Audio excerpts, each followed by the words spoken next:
Today is the 6th of January, 2015, and this is episode 176. This show is intended for informational and educational purposes only. What cryptocurrency enables is new, empowering, and exciting, but we're not experts, just obsessed companions walking the road towards a more peer-to-peer future.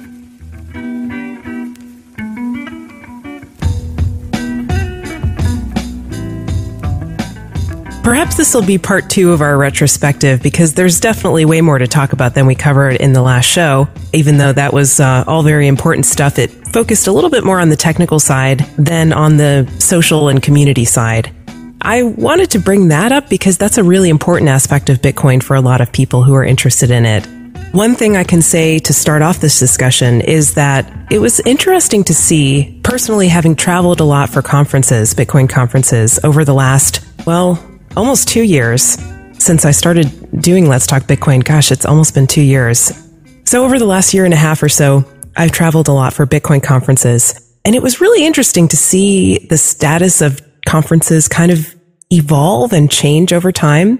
And what I mean by that is that, they started out, as we've talked about on the show before, they started out more community focused, and it was a smaller community for sure. Then the community grew, and some of them got a little more corporatized. A few of them got a little more specialized in the community side and kind of rebelled against that trend.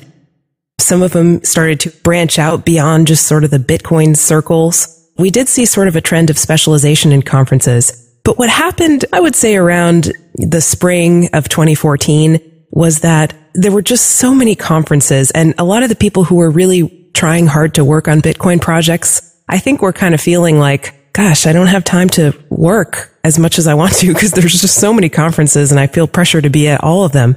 And I think a lot of people were experiencing somewhat of burnout. And at the same time, the Bitcoin price was going down, and that made it more difficult for conferences who perhaps had amateur organizers or perhaps were banking on the fact that the Bitcoins that they were holding were going to go up and they could do more with their conferences, or that they could profit from having a Bitcoin conference because they'd be holding Bitcoins. And that turned out to not be the case. In fact, it was kind of the opposite because Bitcoin went down, and that impacted a lot of planned conferences or conferences that were in the works or the planning stages. So you're saying the conference bubble has popped? I think it's safe to say that the conference bubble has popped. This conference bubble, at least for now. One thing we did see emerge that's really interesting is, like, we've covered the Inside Bitcoin's conferences in the past on this show. I've gone to several of them in different parts of the world. And what we saw with that company, it was originally Media Bistro, and then they changed to Meckler Media. Now they're Meckler Media. They were putting on conferences about all kinds of things, mostly related to tech, I think. But what they did within the last year was basically sold off all their divisions except Bitcoin and 3D printing. And now they're having Bitcoin conferences every 3 weeks or so, or every month, and in different parts of the world, and just doing it as a real professional operation. Those conferences, I've always felt mixed about them, because on one hand, they did get way more professional and better and more pleasant to attend as time went on. Like, they really had their stuff together. They are professional conference organizers for sure. And a lot of the talks were really interesting, especially at the last one I went to in Las Vegas a couple of months ago. On the other hand, they did sort of have that corporate flavor to them. And, a lot of the folks that I'd encounter at those conferences were probably not people that I personally would run into in any other context. A lot of people who were kind of interested in regulatory compliance. I think some of the sponsors were like facial scanning software that would scan your driver's license and match you with facial recognition databases and things like that. Like, really scary stuff that I would say I'm ideologically definitely not aligned with at all. At the last conference I went to of Inside Bitcoins, there were some people who, like, a lot of people knew who I was and knew about Let's Talk Bitcoin, which was cool. But there were some people that kind of requested me to interview them. I think they were more interested in marketing their stuff than having interviews that would make for really interesting, innovative content on Let's Talk Bitcoin. And so I turned some of them down. It's just been interesting to see sort of the evolution of conferences amid the conference bubble kind of popping at the same time. Well, if you think about it, at the time that we went to the Inside Bitcoins conference, the second one in Vegas, it's been about a year. And at that point, as far as I remember, the only fundraiser that had happened in the cryptocurrency space was Mastercoin. Yeah, that's right. It was even before BitShares started their fundraiser. That happened in January. There really wasn't too much. And so that, I think, is a major difference. This year, that model of crowdfunding, giving back a token, or not giving back a token, giving back the future promise of the token, as in the case of something like Ethereum, that's aggressively different. And so now people really do have something to market a lot of times, instead of just having this cool idea or a cool project that they're working on. Even if you want to privately fund it, it's fundamentally different than if you're looking for funds from the crowd. And so, yeah, definitely, I've felt that pressure too, Stephanie. You've kind of stopped going to conferences, Adam. Well, I overcommitted myself is the just kind of flat truth of it. The one thing I've managed to consistently do is Let's Talk Bitcoin, with the exception of like 2 weeks ago when I had my power out for 2 days and couldn't get anything up. Couldn't get it up, huh? Thank you, Stephanie. Sorry. But, outside of the Let's Talk Bitcoin show, I took on way too many projects. And so conferences, the last conference I went to was the Toronto one in spring of 2014. Wow. And so it's been quite a while for you. Oh yeah, no, it's been a while. It's been a while. It's been like 9 months, something like that. Yeah. So I mean, it's not that long, but yeah, it's been a while, and I haven't missed going to conferences. It's nice to see people, but we live in a world that's empowered by the internet, and it's not that difficult to work with somebody if you want to work with them. And conferences, the thing about them is that if you're trying to make something happen, or you have an opportunity that you want others to get involved with, then conferences are great because you have a self-selected group of people who also are super interested in that thing and have enough time to go to conferences and the money to do it too. They're willing to invest into their further experience in this space. But it becomes kind of counterproductive after you've already hit capacity. So even though I stopped going to conferences, I still feel like a lot of this year, I took on too many projects, and all of the projects suffered as a result. Yeah, that's an interesting reflection. I think a lot of people felt that way too in the Bitcoin space. Like when we get excited about something, we do tend to overcommit because we don't want to miss out, right? And it's interesting because when you're busy, you got to prioritize stuff. Like we're all busy, right? We all make choices and decisions about what we want to do with our limited time. And it's interesting, Adam, that you really didn't prioritize those conferences compared to your other projects that you were working on. This year is a little bit different for me. This year, I've dramatically slashed my projects that I'm involved with and basically told everybody who I was working with that they were going to have to pay me if they wanted me to stay on. So that was a good way to clear the decks. Good for you. Well, one thing I haven't seen that I kind of, I'm a little surprised about is online conferences, because that's the solution when in-person conferences get overwhelming for everybody is, well, why don't we just have a teleconference? And perhaps it's not the same, or perhaps the folks that have needed that networking have already gotten enough of it, and now they're in the phases of working on the projects that came out of that in-person networking. I'm not really sure. Well, here's that overcommitting thing again. So one of the projects that we've been talking about not working on because it requires kind of precursor tools that we're working on right now is a project I've been calling Gatherly. And it is basically an online conference platform that uses... What's with the Lee? Everything's Lee. Tokenly. It's a startup-y thing, right? I picked about 6 months ago, I picked a dumb startup name, and then I wound up starting a startup, and so name went with it. I didn't want to do anything blockchain or, Bit or anything like that, because I personally get all those names confused. Adam Lee. I think you're very startup-ly. Exactly. So, if you're going to do a dumb startup, then you might as well do a dumb startup. But yeah, I think you're totally right, Stephanie. That's something that after you've gone to a bunch of conferences, you kind of realize that, a lot of the stuff that you could get through, an online conference. You just have to not treat it like an online conference. You have to treat it like you're trying to, like you're replicating the value that comes from a real conference. And of course, after we started thinking about this, not necessarily talking about it, the Mastercoin guys, the Mastercoin team seems to have had basically the same sort of realization. And I believe that there actually is an online conference, a virtual conference that uses avatars and things like that, which is different than what I wanted to do. That is happening either this month or next month. So yeah, I think that virtual conferences, especially as we get closer towards functional virtual reality and the ability to interact in that way, that's the direction that we're trending in, because it's just so expensive to travel. It would be really great not to have to deal with the TSA too.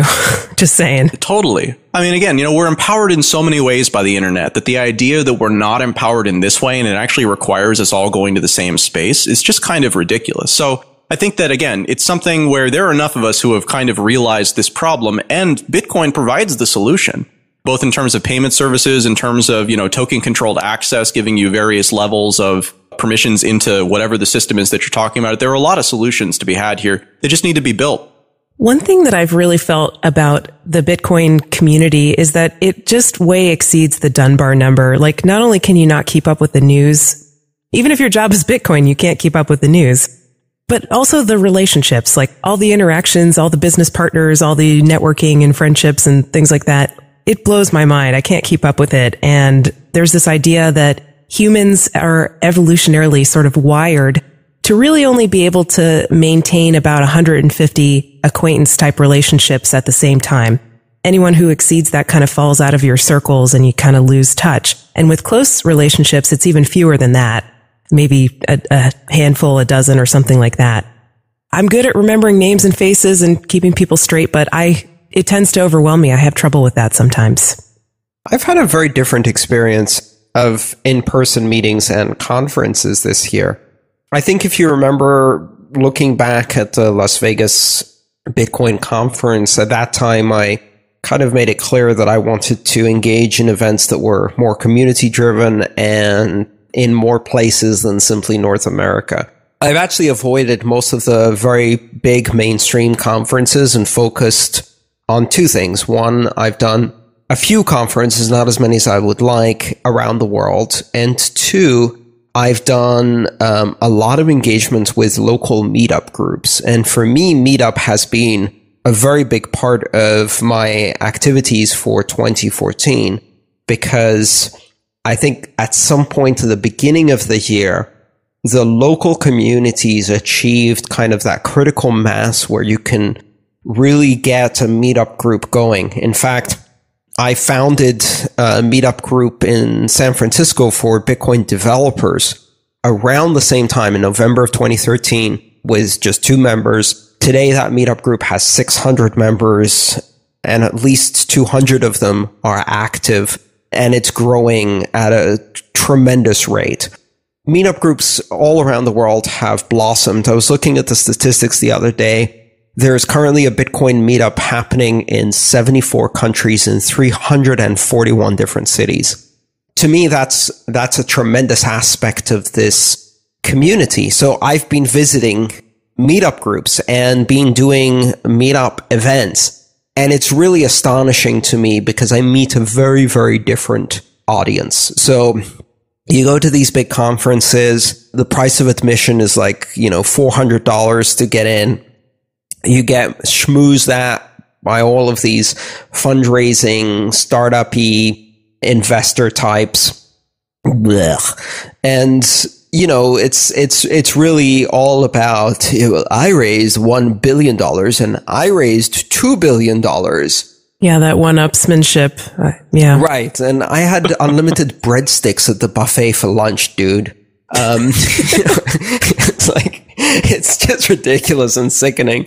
Anyway, I go to these meetups and they've reached a critical mass. I'll make arrangements to do a meetup, for example, easily can get 200 to 400 people to show up, which is really comparable to many of these conferences in terms of attendees. The big difference, the conference is entirely free. The meetup, rather, is entirely free compared to a conference entry. It's completely local. It's about the people who are already in that city. And it's about people who are, many of them, new to Bitcoin, who want to hear about Bitcoin for the first time. At least half the audience is relatively new. A third of the audience is completely new, and they're finding this opportunity to come see a meetup that's heavily promoted and want to get a good presentation on Bitcoin or talk to someone about Bitcoin.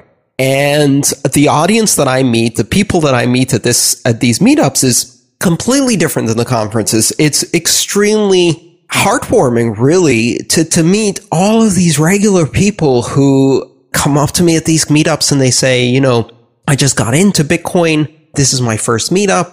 I started reading about it last year, or I saw this video about Bitcoin and started learning about it. And now I'm really into it. I'm quitting my job and now I'm doing a Bitcoin startup, or I just got a job at a Bitcoin startup, or I'm learning to program.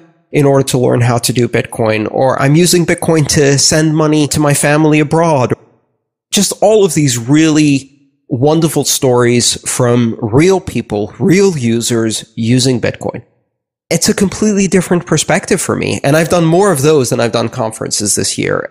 I see this side of the community that is absolutely reinvigorating and reminds me every time why the hell I'm doing this.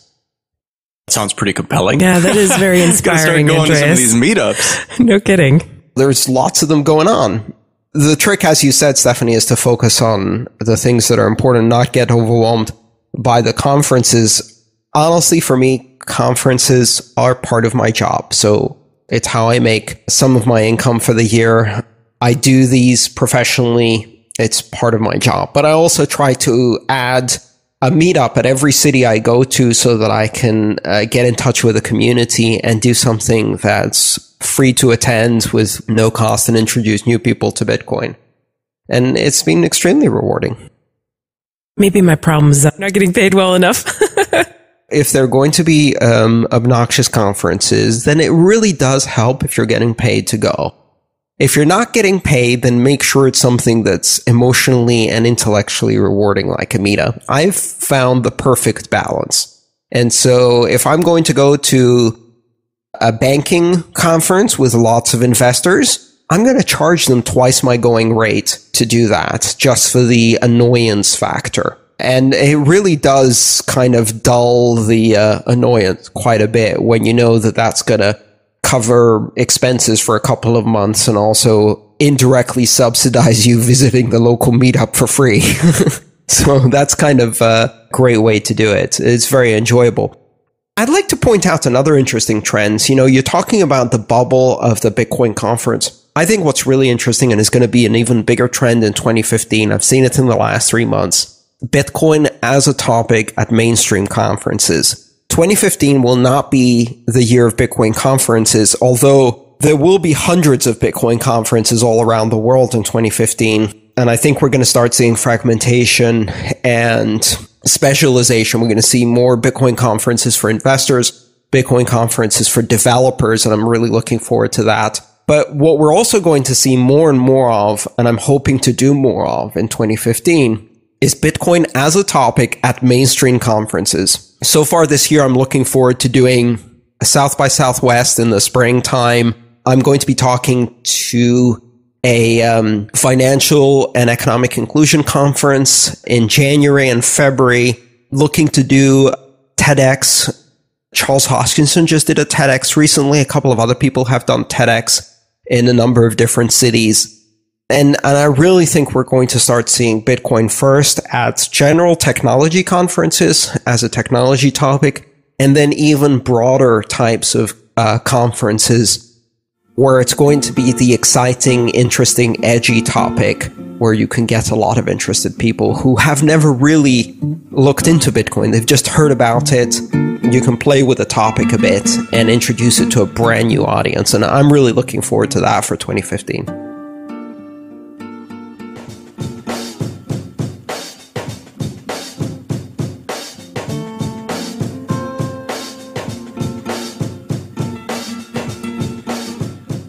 This episode of Let's Talk Bitcoin is brought to you by CryptoKit.com, the easiest, fastest way to send Bitcoins right from your browser.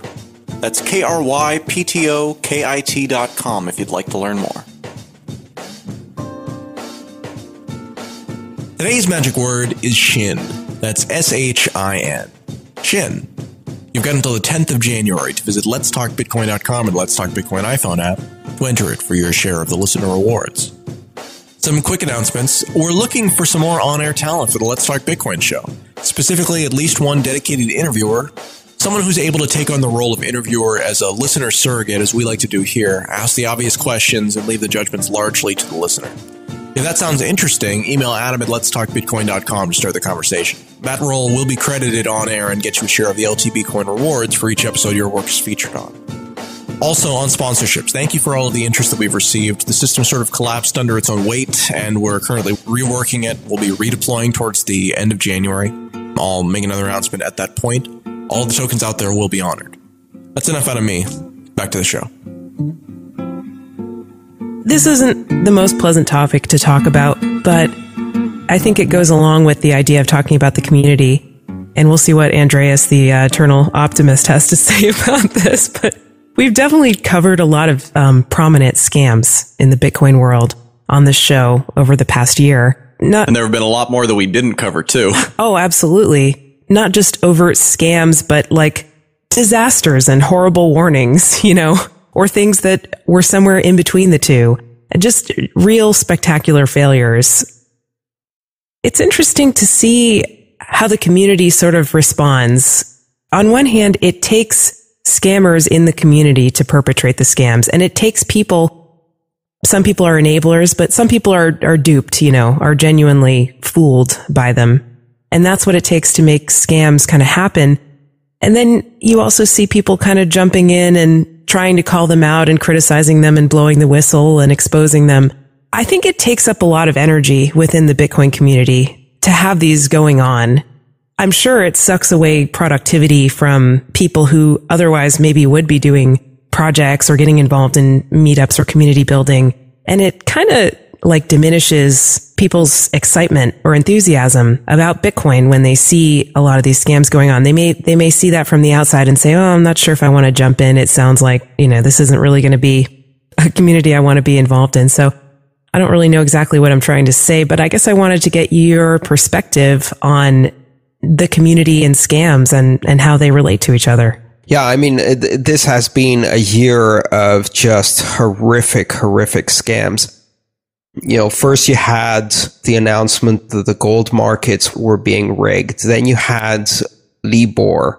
Then we got those leaked tapes that showed that the New York Fed was in complete cahoots with the big banks that they were supposedly regulated. Just recently, we found out that the press releases that the Fed issued had been written by bankers and handed to them to release as if they're the mouthpiece. These are the supposed regulators. And not 2 weeks ago, you have the head of one of the largest banks that has already been fined billions of dollars for defrauding consumers in the mortgage scandals and things like that, lobbying members of Congress all night in order to include in the omnibus provisions of the budget a section of law that weakens some of the main provisions of Dodd-Frank and allows the banks to dump trillions of dollars of derivative risk directly into the FDIC protected and covered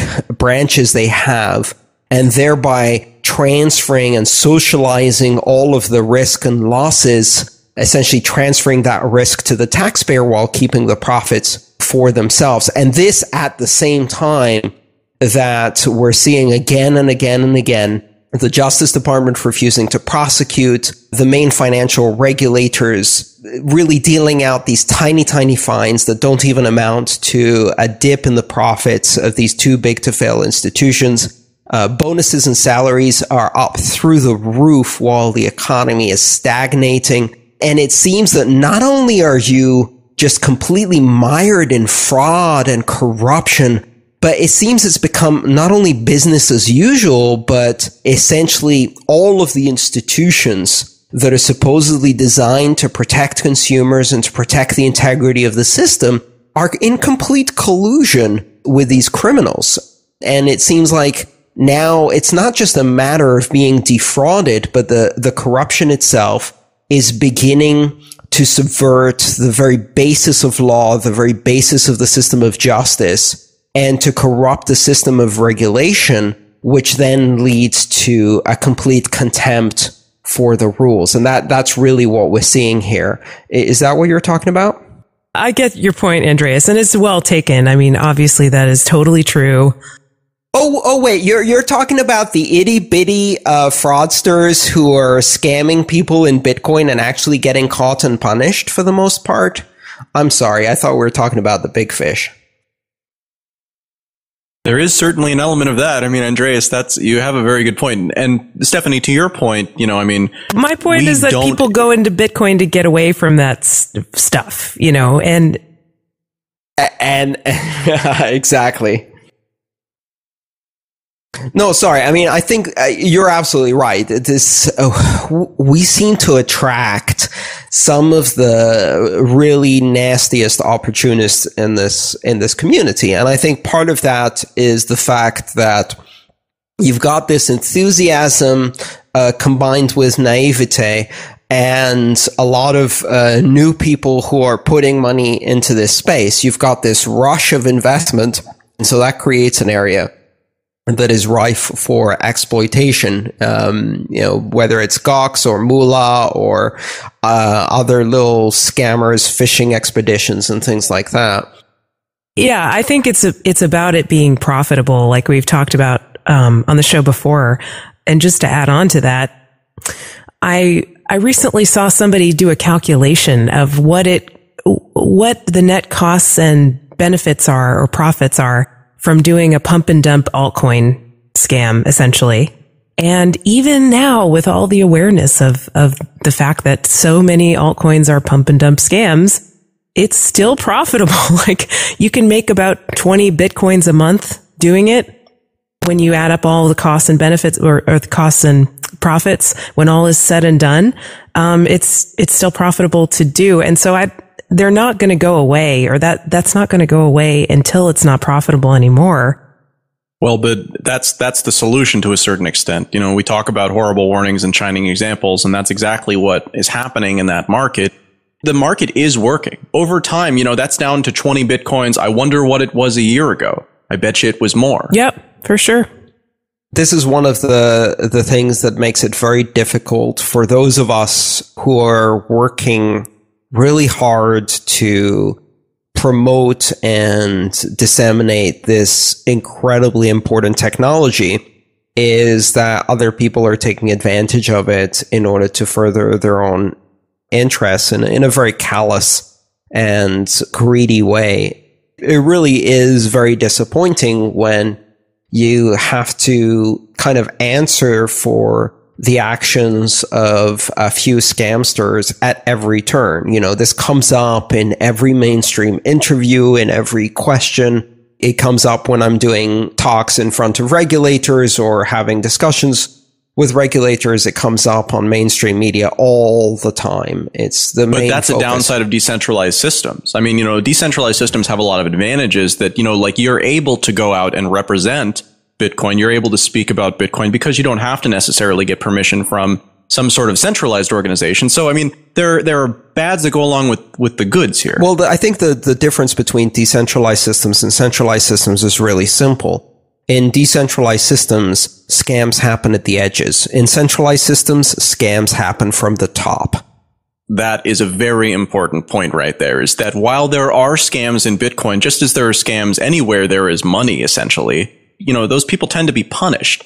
Altcoins are a little different because altcoins already have this kind of culture of anonymity. And really there, it's just more about promises. But if you look back at the scams that have really been scams, like the pirate Ponzi scheme, he actually, I believe, is in jail right now. The SEC went after him. And there are certainly, there have been lots of rumors now for months that there are others who are being targeted as well. So right. Again, like enforcement comes down on these small projects. And again, it's because they're not too big to fail to a certain extent. Right. And when you have a centralized system, the scammers are not thwarted by regulation. They simply take over the regulatory bodies until they own them, in both the metaphorical sense and in some cases in the direct sense. Don't forget, Bernie Madoff was not just the head of a fund that was effectively a Ponzi scheme. He was also the head of the regulatory body that managed and regulated such funds.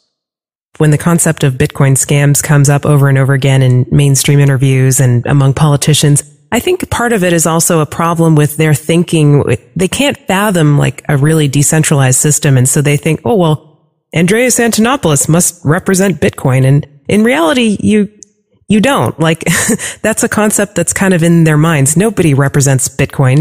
It's a wild animal. It's its own thing. It's exactly. I actually was laughing the other day. I saw a video that said, in this interview of Andreas Antonopoulos, CEO of Bitcoin. And I'm like, hang on a second. I thought I was both fired, went to jail, and committed suicide, according to the news. How can I possibly be doing interviews? Wow. You're absolutely right. It is unfathomable. The very concept of a decentralized system of trust is just so difficult to grasp and so disruptive as a concept in itself that people have to attach it to a person and then have to attach all of the associations of Bitcoin to that person and all of the associations of the actions of that person back to Bitcoin. It's a two-way street. And it's not just that person. I mean, that's the important thing to keep in mind here. Did I ever tell you guys about the time that I was a self-imposed spokesman for Anonymous for about 2 days? Did I ever tell you this? No, I'd love to hear that story. This was back, I guess, before the Occupy protests. The Anonymous organization or groups within it were doing stuff that was actually kind of interesting. They were doing a lot of digging work, a lot of WikiLeaks type stuff, really. And then there were other parts of Anonymous that were doing other things that were, being portrayed as terrorist attacks. And the thing that struck me about Anonymous and then, became applicable to decentralized organizations in general is that because there is no permission structure, literally anybody can say anything and have about as much authority as anybody else. Credibility is slightly different, but authority is basically the same. It's not that there is one guy, right, who's in charge of any of these things. It's that from the perspective of the media, whoever has the most interesting or the most terrible, depending on your perspective, story to tell about that organization, which might from their perspective be entirely true, is then held up as the definitive story. And that's the thing, is these organizations, whether you're talking about Bitcoin or Anonymous or anything, they don't have consistent narratives. Each individual within it has their own narrative, their own set of actions. I recognized this about this organization, and I was like, well, I could go and I could actually tell the truth, and it would be interesting, and I know how to talk to reporters. And so I joined one of their IRC channels and started just essentially talking to a lot of different people within it. And I discovered that within that IRC, there were maybe 100 different channels that were all different kind of operations. And it was this sort of self-imposed structure of organization within this organization. I talked to a lot of people and I was like, hey, I want to help you guys get your message out there and actually tell the real story of the interesting things that you're doing. And got, some feedback that was very positive and some feedback that was very negative, because the idea, even to some people, just as with Bitcoin, the idea that someone might speak for, a perspective actually is negative because it's not the perspective necessarily that that person might have. Made contacts with journalists who at that point were very interested in talking with somebody. Got pretty close to actually following through on what I was going to do. Then I just got cold feet because, again, like there's this, by associating myself in that way, there's a large amount of risk there. And there were people from the Anonymous organization who were getting arrested at that point. So I backed off and, didn't actually follow through with any of it. It's a long way of saying it's sort of impossible to interface decentralized systems with people or systems that are used to only centralized systems. They're just not compatible, like you said, Andreas. Centralized media expects centralized stories, creates centralized stories, and responds only to centralized stories because that's the only way they can create the kind of narrative they expect. Well, but that's what you get, all kinds of choices. That's the thing, is that like if you're talking about a company, the media might lie about them and say, oh, well, this is this thing, and that actually might not be true. But with a decentralized organization, you can almost always find somebody who will say whatever type of crazy thing you want. And then that can be the narrative. So that's the thing, is that, the extreme can really come out. There have been a couple of articles that have come out recently, and I guess this isn't new. This has been sort of being said a lot this year, basically alleging that those libertarians are making Bitcoin look bad and they're Bitcoin's worst enemy, right? The people who are attracted to Bitcoin because they like the aspect of it being outside the system and outside of the Federal Reserve and centralization. And these people are harming Bitcoin's image, and their voices are drowning out all of us reasonable people who want regulation. Please regulate us. Let me lick your boots a little bit more. And I mean, obviously you can tell what I think of this idea. I don't think libertarian voices are overrepresented in Bitcoin by any means. I mean, that's almost a laughable statement. But what do you guys think about the idea that the Bitcoin community as a whole, like ignoring political stuff for a minute, is damaging its own reputation? I guess that's sort of a centralized statist way to put it. And what would you expect from mainstream media? I think it's almost a manufactured story in that it's such a predictable and cliche storyline. First of all, you've got the concern troll angle, which is, I'm only writing this because I really want the good of the Bitcoin community. So now let me tell you everything that's bad about the Bitcoin community. Concern troll. That's great to point out. Troll. Yeah. And at the same time, then it's going through the predictable stereotyping and smearing against an entire community based on a few exaggerated caricatures. It reminds me of the article I saw about PorcFest, which was written by this journalist. I don't remember if it was CNN or Washington Post or Washington Post. Yeah. And you could just hear the dripping cynicism and disdain of the person writing it.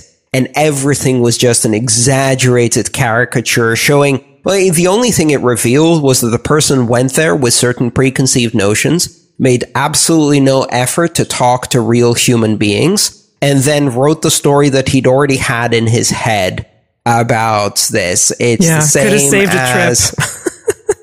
I know the one you're talking about, and yeah, that's absolutely. It was a totally faith-based operation, you know. It's like exactly or belief, not based on evidence, right? Yeah, it's like the Nixon sneering about his entire opposition being dirty-haired hippies. It's about reducing Occupy to a bunch of spoiled brats that are thuggishly occupying property and then defecating out in the open. You know, forget what they're actually protesting. Let's not pay any attention to that. It's always the same, very, very obvious, very narrowly disguised attempt to not talk about the issue, but instead talk about the community in a way that emulates a specific stereotype, reduce the credibility based on that, and then by extension dismiss any of the ideas that are coming out of that particular sector. It's propaganda, it's delegitimization, it's written based on a classic propaganda recipe that has existed for decades and decades. It's not even original propaganda. It's not even creative propaganda. It's pulling out the same old tired playbook and repeating the same cliches. Now, the funny thing is that you don't have to be someone who is explicitly trying to pull this propaganda game. The wonderful thing about journalism is that if you are completely embedded in that environment, if you live and breathe the modern sensationalism-driven, empty, soulless journalism that exists in most media today, that narrative, it just comes out of your pores. You don't even need to think of it as propaganda. Your reflexive reaction to being exposed to anything even slightly challenging or any new ideas is to immediately make every normative assumption, pull a framing context out of your smear the opposition with that, make a ad hominem attack followed by a attack by association, wrap it all up in 600 to 800 words, and publish it. That is now considered journalism. So, boo to that. I think that was considered journalism for a long time. It's a pretty classic story, and obviously I agree with you. It's lazy. It's not even creative propaganda. I mean, think of a better way to serve the normative, boring narrative than just pulling out the same old playbook that's been used for so many years. It's not even being original, really. It's Come boring. On, concern trolls, up your game. Up your game. Well, but that's the world that we live in, though. I mean, like, everywhere you look, you see that we're doing exactly the same thing functionally that we were doing before, even if it didn't work. It's not like Bitcoin exists in a vacuum or any of these things exist in a vacuum. They exist as a counterpoint to the reality that everybody surrounds themselves with and that, you know, kind of pervades everywhere you look. Why the hell would you fix it? You think it's broken. It's not broken. The system is not broken. The system is working perfectly to deliver exactly the outcomes it is supposed to deliver. It is delivering enormous amounts of profit, power, and control to the people who own these media companies. For those people, that system is not broken. We think the system is broken, but the system isn't working for us, doesn't give a shit about us, and was never working for us. The system isn't broken. The system is working exactly as it's supposed to be.